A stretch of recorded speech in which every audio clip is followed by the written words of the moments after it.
আসসালামু আলাইকুম বন্ধুরা, আশা করি সবাই সুস্থ আছেন।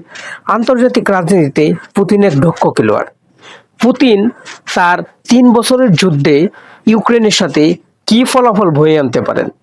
তৃতীয় বিশ্বযুদ্ধ কি হতে পারে? পুতিন কিন্তু আন্তর্জাতিক রাজনীতিতে এক দক্ষ খেলোয়াড়।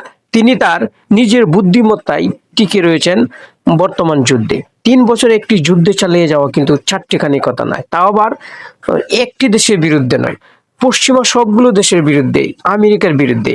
আমেরিকা ইউক্রেনকে এমন কোনো অস্ত্র নাই যা দেয় নাই, দিয়ে সহায়তা করে নাই, কিন্তু পুতিন একাই কিন্তু পুরা ইউরোপ এবং আমেরিকার সঙ্গে যুদ্ধে টিকিয়ে রয়েছে। পুতিন কিন্তু খুবই বুদ্ধিমান একজন মানুষ। তিনি বর্তমানে তার পরমাণু নীতিতে পরিবর্তন এনেছেন। কেমন?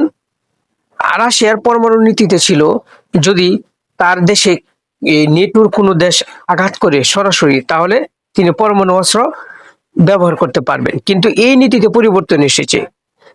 কোনো নেটোর দেশ যদি পরোক্ষভাবে আরেকটি দেশের মাধ্যমেও যদি রাশিয়াতে আক্রমণ করে, তাহলে তারা পরমাণু অস্ত্র ব্যবহার করতে পারবে।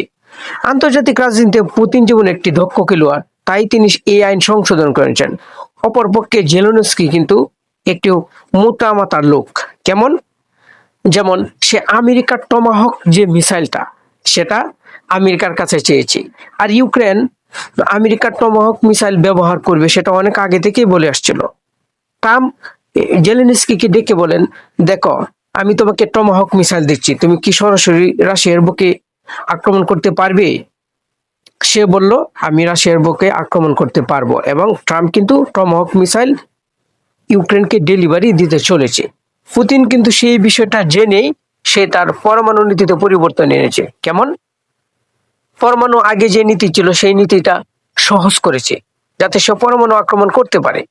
কারণ আমেরিকা প্রতিনিয়ত তার ওয়েপন্স গুলা ইউক্রেনকে দিচ্ছে, এবং ইউক্রেন রাশিয়ার মস্কোতে বহুবার আক্রমণ করেছে। রাশিয়া কিন্তু সেই বিষয়টি এখন আর সহজভাবে নিবে না। রাশিয়া কিন্তু ইউক্রেনকে ছাড়খাড় করেছে। সম্প্রতি পুতিন বলেছেন, পুরো ইউক্রেন আমার, ইউক্রেন কারো নয়, ইউক্রেনের মালিক রাশিয়া। এই কথাটি দ্বারা পুতিন কিন্তু আমেরিকাকে সতর্ক করেছে। কারণ দেখো, তোমরা যত কিছুই করো, ইউক্রেন কিন্তু আমার, যুদ্ধে তোমরা পার পাবে না। প্রয়োজন আমি পরমাণু অস্ত্র ব্যবহার করবই, কারণ আমার হাজার হাজার সৈন্য মারা যাবে, আর তোমরা কিছুই করবে না।